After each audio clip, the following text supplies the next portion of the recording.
وای از این دخترکا وای از این مقبولکا دیدار خون نکنم وقتی که ما رو نخواست از خونه بیرون نکنم وای از این دخترکا وای از این مقبولکا دیدار خون نکنم وقتی که ما رو نخواست از خونه بیرون نکنم وقتی که ما رو نخواست از خونه بیرون نکنم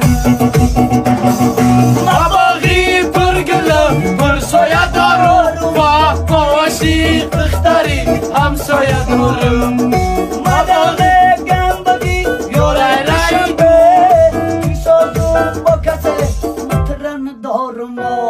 ما باغی پرگله پرسایه دارم و باشی دختری همسایه دارم